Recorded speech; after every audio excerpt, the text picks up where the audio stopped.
Please welcome to the stage ASLO President Susanna Modern-Douilleur.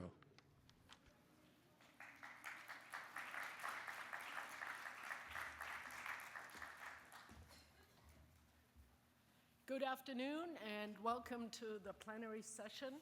I am to remind you that we are using the Wordly app, which you can use with this QR code and other ways to have an instantaneous translation to French Canadian.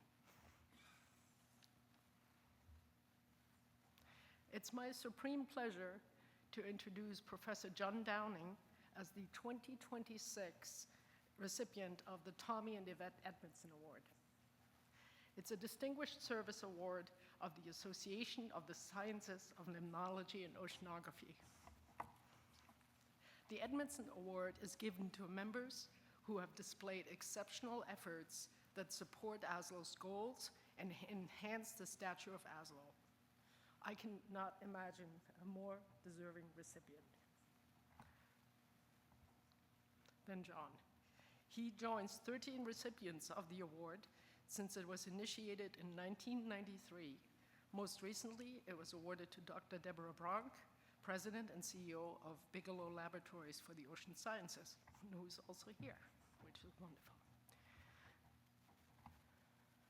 Dr. Downing is being recognized with this award for his principled and ethical leadership and service of ASLO through a period of profound organizational change.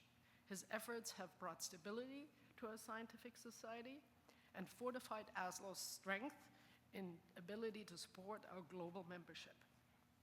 Dr. Downing currently serves as professor at the Large Lakes Observatory at the University of Minnesota's Water Resource Center and is director of the Minnesota Sea Grant College program. Throughout his distinguished career, Dr. Downing has been active in ASLO and has held many leadership positions. These include serving on awards committees, co-chairs of meetings, and as member at large on the ASLO Board of Directors, and before he was elected president in 2010. In recognition of his impact and longstanding service to ASLO, Dr. Downing was selected as an ASLO Sustaining Fellow in 2017, and he has been honored with 3 ASLO awards for his scientific career, including the 2011 Ruth Patrick Award, as well as the 2018 Morton Award for his co-authorship of Howarth et al. 1996, and the 2025 Morton Award for his co-authorship of Cole et al. 2007. During his time as ASLO president, Dr. Downing was instrumental in the development and implementation of strategies that led to ASLO's long-term financial stability and exceptional member services that continue until today. His tireless efforts and innovative solutions have greatly contributed to the prominent position of ASLO's journal portfolio and have strengthened ASLO's international presence and inclusivity. To this day, Dr. Downing continues to be the strong advocate for the society and the field of aquatic sciences overall, serving as a mentor to countless students and early career professionals.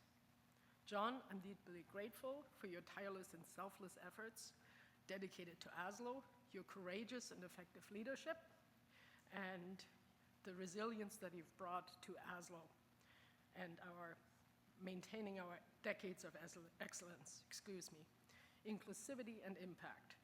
ASLO does not have kings, but ASLO has saints, and you're one of them.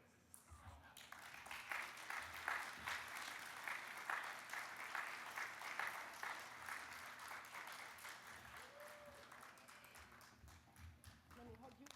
Let me grab Thank you so much. Grab your award. Oh, thank you. We practiced it, but Yeah, and that's why we're so flawless at it. Yeah. Thank you so much. Those kind words. Thank you. Let me vacate the space here for you.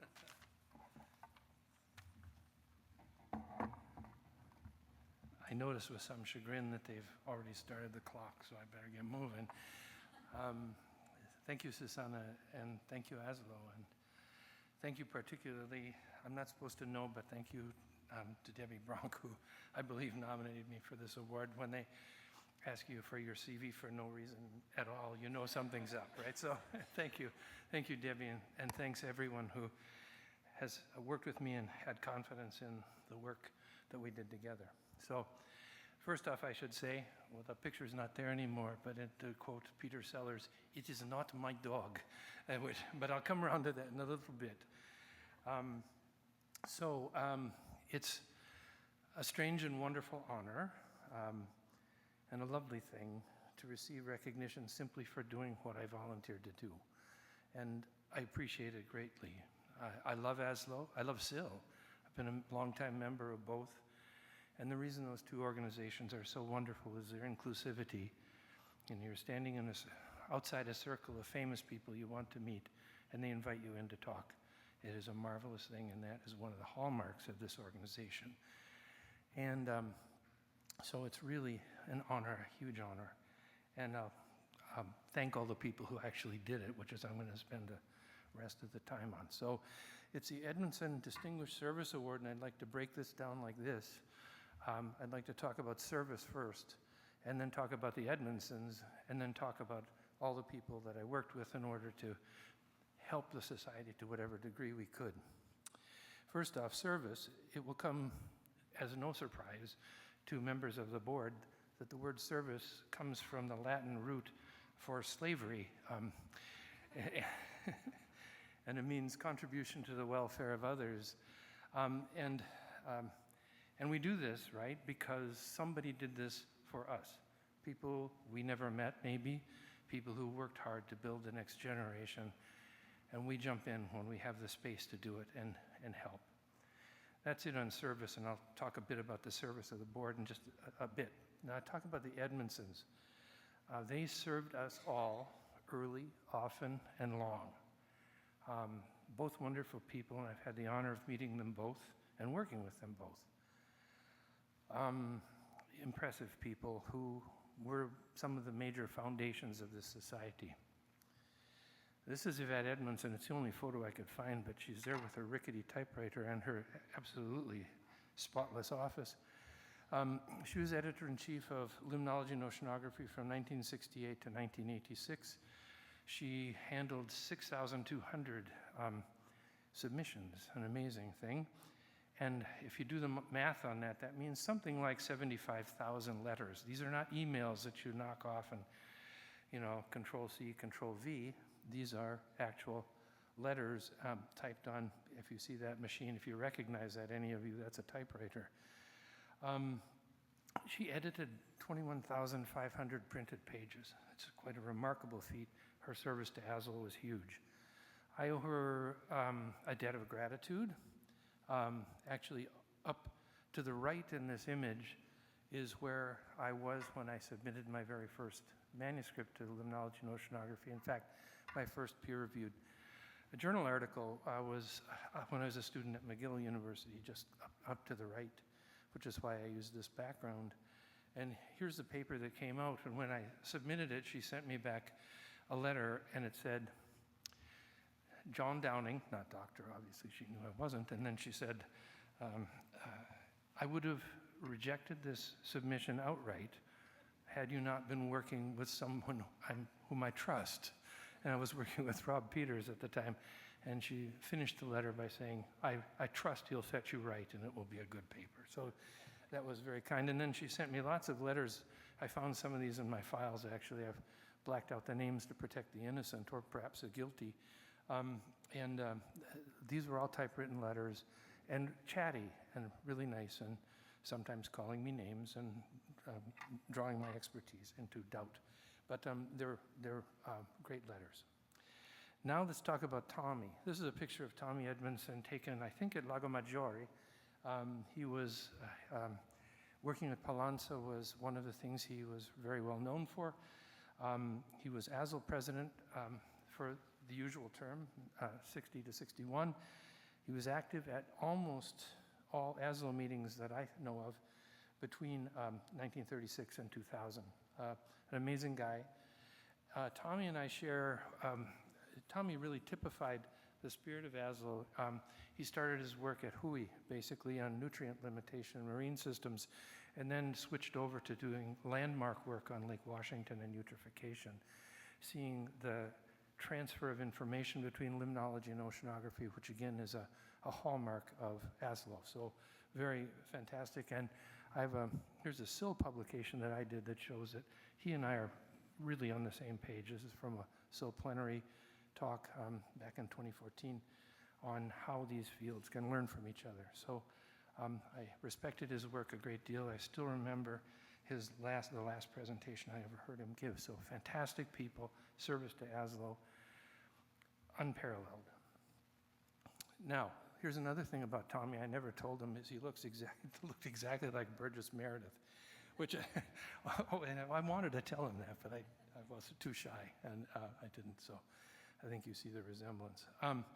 ASLO was having a few challenges back when, well, John, Sybil, Carlos, Debbie, me, Jim were working and trying to lead the board. There was a big change in scientific publishing economics. There was a need for organization and modernization of organizational modernization. Governance and management challenges were large. The scale of the organization was, well, the number of people in it was much bigger than our ability to handle it. Digital technologies were pushing. There was a need to adapt our member services, responding to the globalization of aquatic sciences, which Debbie had a great hand in fixing by changing us from American, which I'm extremely grateful for, to the association, which is great, balancing the open access, financial sustainability, and competition for member engagement. Lots of challenges. Leadership is a tricky thing, and I'm happy to say that I worked with some great ones. In the words of Alexandre Ledru-Rollin, he said, je suis leur chef, il fallait bien les suivre. And if we put that in English, it's something like, well, there go my people. I got to find out where they're going so I can lead them there. You don't lead all alone and look behind you and see no one. You try to figure out where we need to go, and we work together to get there. A picture of the Tres Amigos are there, and that was named by Amigo, whom I call 2.0, Amigo Jim Elser. The work we did it together. Whatever honor is given to me belongs to many other people, and not so much me. We worked together as a team, and these are some of the people who did that work. And I'm going to name them all. These are some of the great people I worked with. It's a crawler, so I'm going to try to keep up with it because I can't stop it. So John Cole, starting off, had some great ideas about diversification. Sybil was very important in keeping the ship afloat. Carlos had the idea that we should spend some money, hire some experts, and figure out how to deal with the future. And then Debbie sort of made that happen with the ASLO comprehensive evaluation. I'm not going to keep up, am I? Jim jumped in, and then Linda DeGay came in. Treasurers were Patty Matrai was really important. I'm getting behind. I did have it set up so it would stop, but it won't. Lisa Campbell was very important, and then many wonderful editors who gave us a solid foundation in publication that allowed us to cut deals with important publishers. I should also mention some of the major drivers: the Schneider Group, Helen, Les, and Chris. Chris is still with ASLO, and Teresa Curto, who made us more professional, and Adrian Sponberg, who was in policy and other areas. Great people. Now, student members were fantastic that I got the chance to work with: Alex, Lynn, Kim, Luana, Ali, Amy, Grace, and Tiara, all on the board at various times when I was there. And here, in order of appearance, Dan, Bob, Debbie, again, there's a little bit of a pattern here. Barb, Ellen, Patty again, Marta, Jim, Willie, Carla, B, Wayne, Michelle, Jim, Lars, Deidre, Tom, who I saw in the hall just a bit ago, Lahini, Rox, Uta, Paul, Anya, Peter, Gerhard, Howard Broman, Wally, Claudia, Jillian, Susanna, Liz Miner, who's also here, Miguel, Kim, and David Caron, and Happy. Great people. They did the work. and they made it happen. Anything, here's some of what they did, and I'll spin through it fast because I see my clock dropping. Pulled together financial stability for ASLO.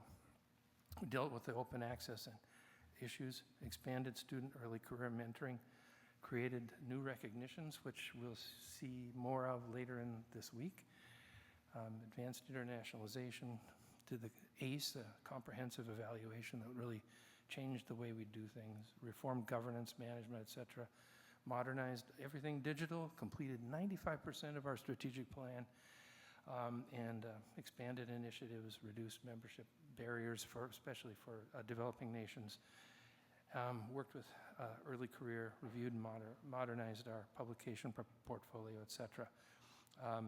And also one thing that I love is approval of Limnologie and Oceanography letters, a terrific journal. Now, I'm going to devolve slightly for a couple of minutes here, and that is, well, I don't know if it's devolve or evolve. We can figure it out later. Science society service is very important. It's even important to geopolitics.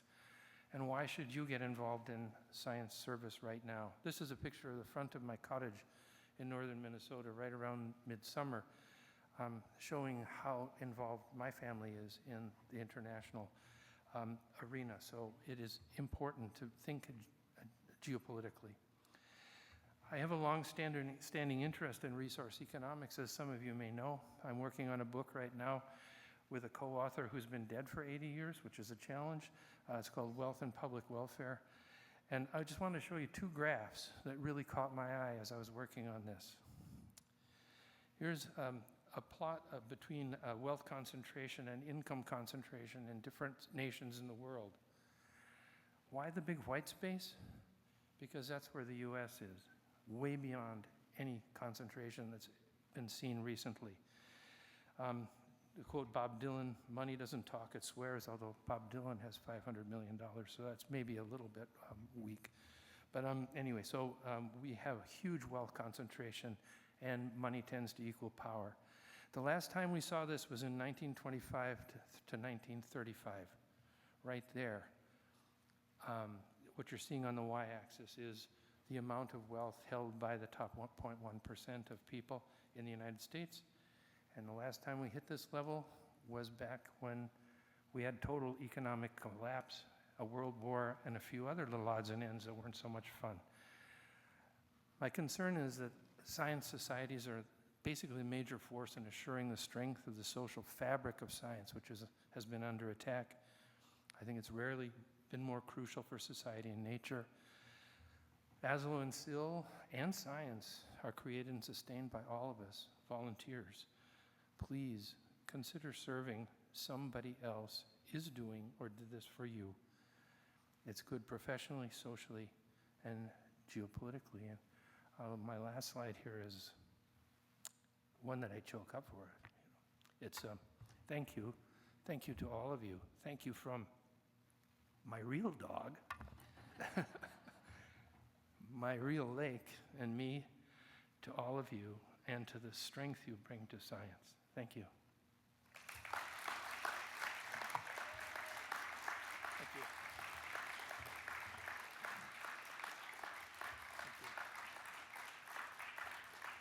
Thank you. I have 40 seconds according to the clock. Do you have any comments or questions? 40 seconds? 32. Come on, come on. I'm out of here. Thank you so very much. You bet. Of course.